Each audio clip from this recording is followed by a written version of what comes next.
Alright, so today I want to introduce you to what is referred to as paradox in ball pythons. And essentially what paradox is, it is a pattern and color mutation that takes place in only one small part of the snake and is totally unexpected. As a matter of fact, I've seen a lot of paradox in bamboos. This is actually a bamboo around my neck here. This is Bobby. And if you actually look at the paradox bamboos over on Morph Market, essentially what it looks like is it looks like it has the bamboo color and pattern, and then all of a sudden somewhere in the snake it'll just stop, and then you have one small patch on the snake that almost looks a lot of times like it's the wild type classic normal ball python pattern and color kind of breaking through a little bit through the bamboo, and then pretty much just for one small section of the snake, and then for the rest of the snake it continues. And sometimes paradoxing can actually affect the whole entire snake all over, but I would say in most cases it's just a small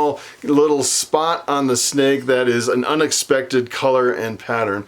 And if you're actually getting into breeding ball pythons, you may be tempted to buy into some of these snakes that actually have some really impressive, kind of wild and crazy looking paradoxing in the patterns. Now keep in mind, if you actually buy those snakes and you intend to breed them, you actually can't breed the paradox into the offspring. So the parent might look really cool, might have some really cool black spots or some weird stuff coming through on the pattern, but let me tell you, if it's an actual paradox, you won't see it bleeding over into the color and patterns on the offspring, which is kind of interesting.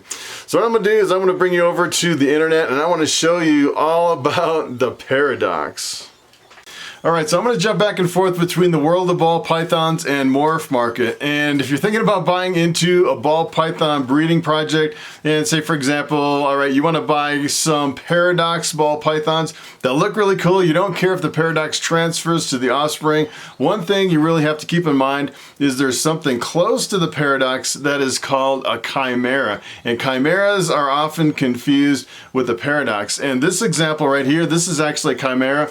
And the way you can tell the difference between a chimera and a paradox, usually you can actually see a split line like right down the center of the body, usually right down the center of the whole entire snake. You can actually see on this one, it is a really prime example of a chimera. And what a chimera is essentially is it's two fertilized embryos that fuse together, and sometimes they're actually completely different genes in the embryo, and it's essentially two snakes that grow up into one body, one organism. It's really weird. Half the snake is genetically different than the other half. That is chimera, completely different than a paradox. And the problem is with a chimera is in a lot of cases, sometimes the reproductive organs aren't fully developed, and if they are, you really don't know which side of the snake is getting the genetic material to actually breed that snake. So a lot of times you'll actually have a weird looking snake like this, and maybe all the reproductive organs are coming off of the normal side. You try to breed it to something and you're getting all normals from a snake that can look like this. This almost looks like it was a multi-gene embryo combined, fused together with a normal without any other genes, and it can kind of went into one snake. And a lot of times I would say these are actually infertile snakes. So you definitely don't want to buy into something like this expecting to breed it. Although it would make a really cool display animal, I would think it would be a really big hit if you showed it off at some of the reptile shows or you showed it in your collection. It is a pretty impressive snake.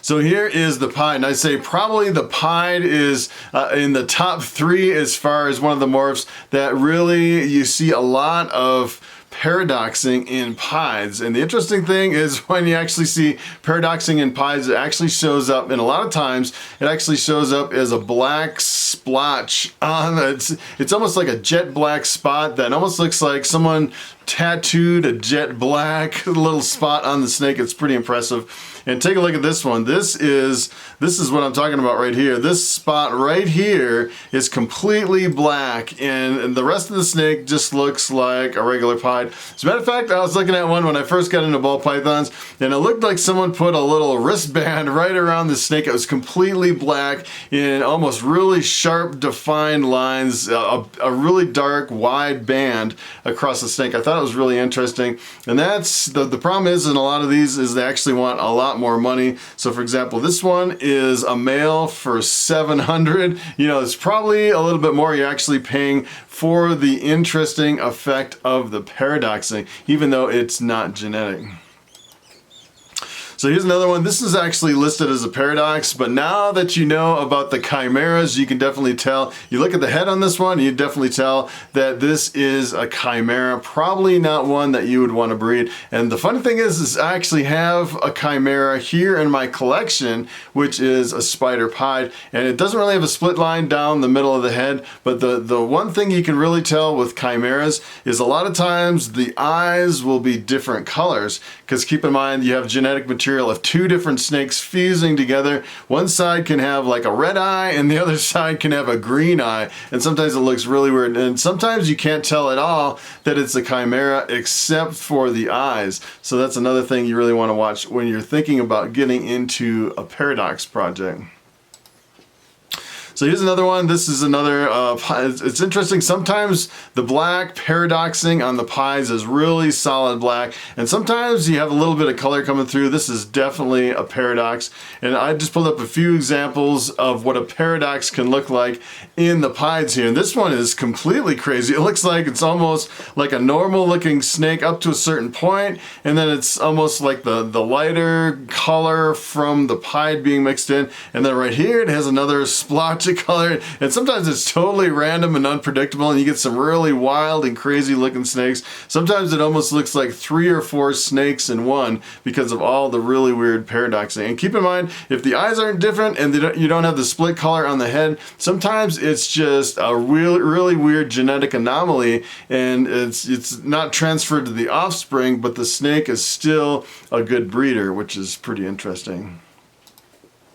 So here's another one in the pied. I was just pulling out some examples of pied. This is a paradox GHI pied, and you can almost see the dark from the GHI. The GHI is a really dark gene. You can almost see it kind of bleeding through on some of this. It almost looks like GHI without the pied influence, and then it kind of switches back and forth like it can't make up its mind. And sometimes you'll see like one little section that's paradoxing, and sometimes, like in this case, you'll see it over the entire snake.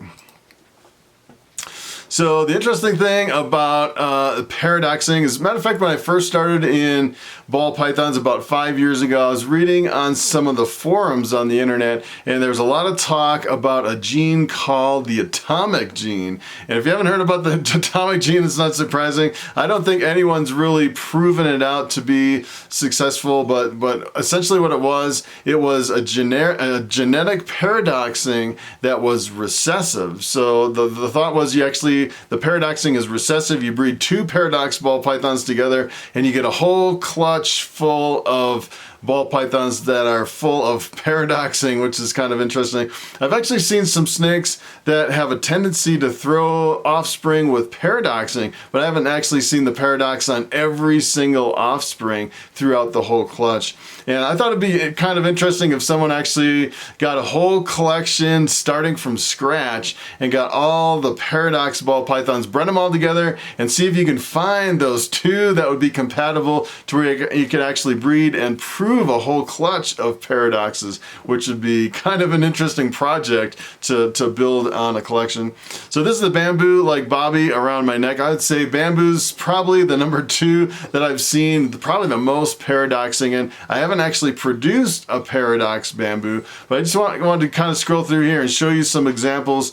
Some of them are really subtle. You see in this one, this is just a tiny little paradox kind of breaking through here, and I always thought, I wonder if it's actually where they're developing in the egg, and it's something in the development when they're actually in the egg versus a genetic anomaly. And I think it's pretty much genetic, although sometimes it seems like maybe this was just kind of kinked a little bit too much in the egg. It didn't get enough blood flow through it, and it kind of changed the color. That's almost what this seems like it looks like, but actually I don't think it is. I think it's just a random genetic anomaly. So So here's another one. This is really crazy. Sometimes you can see little spots here and there. This one actually has a little spot right on the nose and then this little brown spot here. Sometimes the spots can be brown. Sometimes they can be black, just kind of out of the blue. And sometimes you can actually see the normal color coming through. Some of the other genes kind of breaking through, which is kind of interesting. This one is a crazy looking bamboo, just a paradox bamboo, no other genes in the mix, and you can see a lot of crazy stuff coming out that you wouldn't almost, oh, right here, it almost seems like normal, like a wild type classic kind of a look, and then over here it's kind of like a brown, where it's almost looks like another gene is hidden in there underneath the bamboo, but it doesn't look like it is based on the description. It just is a paradox bamboo. And this one is actually $750, so that is quite a bit more than, of course, it sold in 2018, so the prices were a little bit higher last year than they are this year. But I'm thinking that a lot of people that actually have paradox in their hatchlings are actually increasing the price because it's kind of a visually interesting snake, and I think, you know, a lot of people are buying into these projects just because it's a really crazy, weird looking bamboo. So I thought this was kind of interesting. This is actually a Mojave bamboo, so it has bamboo in it, and I think the bamboo kind of tends to have the paradoxing a little bit more than some of the other genes, and then it also has Mojave on top of it. Both are in the blue-eyed leucistic, so you end up with a completely white snake with blue eyes, and in this case it is not completely white. You have some paradoxing, and the interesting thing is you start breeding snakes together, and you can actually mix snakes like this, and sometimes you can get similar results with specific genes, but you know, you mix certain, you know the father and you know the mother, you know the parents of the pairing, and you know there's absolutely no way you could get a result like this. Then you know you have a paradox. Here's another interesting bamboo paradox. It wasn't hard to find a lot of interesting examples. And this one is, you can almost barely tell, just has a little bit of black here and there through the pattern. Almost doesn't seem like a paradox, but if you know your bamboos, I'd say I'd never produced anything like this with a really dark spot kind of, you know, breaking out from the rest of the snake. This is definitely a paradox. So another one, I'd say the top three are probably bamboo and pied, and I'd say the other one is the banana slash coral glow. It seems like I went over and I started looking through all the paradoxing. It seems like those were the top three genes that you see most of the paradoxing on, which is kind of interesting. Even when you have the combos, like if you have a banana, something else, and like in a whole bunch of genes mixed in, it seems like you tend to have the paradoxing with the banana kind of breaking through, even with the other genes. So I wanted to show you some of the really wild and crazy banana paradoxes, and some of these are just really crazy looking. This one is pretty interesting. As a matter of fact, I may be tempted to buy into some of these and kind of do it as a side project, breed a couple paradoxes together and see if you can actually prove any of them recessive, which would be kind of interesting. You could probably take credit for it, probably even name some kind of a genetic paradoxing, which would be interesting. Here's another one. Sometimes they're just on a little part of the snake, and like this one is just all over the place, pretty much from head to tail, spots all over. Some of these are really cool mixing with the banana. Here's another one, banana orange dream. So you have a slightly different color. It's a little bit brighter from the orange dream. You have a little bit of paradoxing here and a little bit on the head. You can definitely see some things going on there. Here's another one. It's actually, this picture didn't really have an enlarged picture, but you can definitely tell it's pretty much looks like almost an adult banana. It's actually a coral glow paradox, possible yellow belly, and you can definitely see there's some really crazy paradoxing. I'd say in the coral glow and the banana, it seems like you have, when you have paradox, it's more through the entire snake, where you have some of the other genes, it seems like it's not quite as spread out through the entire snake, which I think is kind of interesting. Here's another one, which is kind of interesting. And the thing is I haven't actually looked to see if all these, if there's a lot of them being produced by any one breeder. That'd be interesting to kind of track down all of these and see if they're coming maybe from one breeding operation. Maybe someone actually has something there, and I'm not sure if it's actually genetic or not. And people, I think pretty much at this point, they assume it's not genetic and it doesn't transfer to the offspring. Here's another one, just has a little bit on. This one is kind of of, I'd say maybe borderline chimera, because it has a little bit only on one side of the head. As a matter of fact, if I had this snake, I'd be looking really close at the eyes on the snake to see if it was a chimera, if I'd actually want to try to breed that snake. Here's another one, coral glow. You kind of make these statements. Yeah, coral glows seem to have it all over the body, and here's a pretty much the opposite example, just a little bit on the corner of a coral glow snake. Here's another one. This is actually coral glow with the spider, and it doesn't really matter. It seems like if you mix in other genes, you have a little bit here, a little bit on the side of the head, and sometimes you really have to watch for the chimeras. And usually if you look down the center of the snake, look at one side of the snake versus the other, and look at the eyes really close, a lot of times you can tell if it's chimera. See, the albino, I'd say the albino is in the top of being known for the paradoxing. There's a lot of paradoxing with the albinos. Probably in the top 4. Take a look at this snake. This is a crazy albino paradox.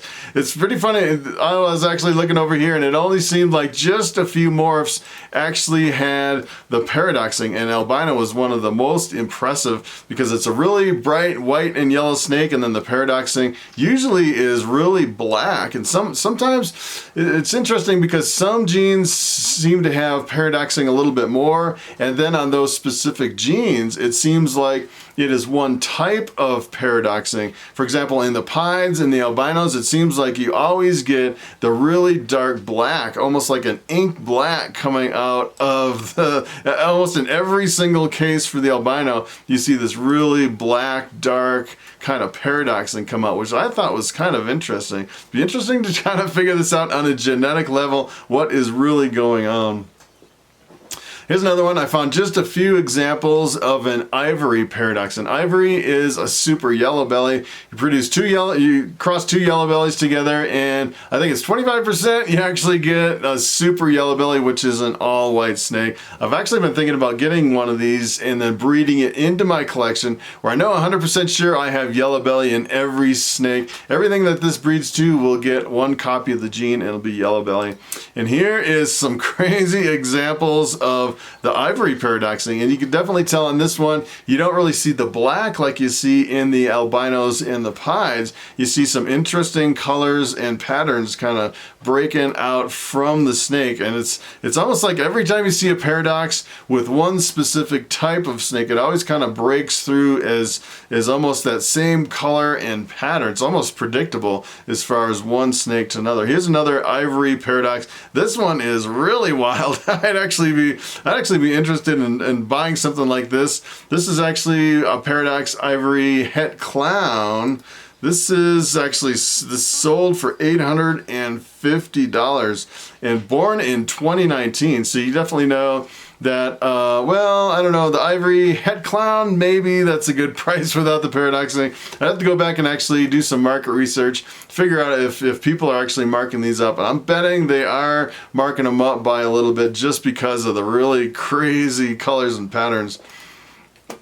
The champagne is another one that's pretty well known for paradoxing. I pulled up a few champagnes. Seems like this one has quite a few interesting paradoxing. So you can see right here, it almost looks like a normal wild type classic kind of breaking through here a little bit. And look at the head. The head is definitely like a wild type. As a matter of fact, if this snake was coming out of the egg, I'd be like, oh, I got another normal instead of a champagne. And then when it actually crawls out of the egg, then you're like, wow, that is really crazy.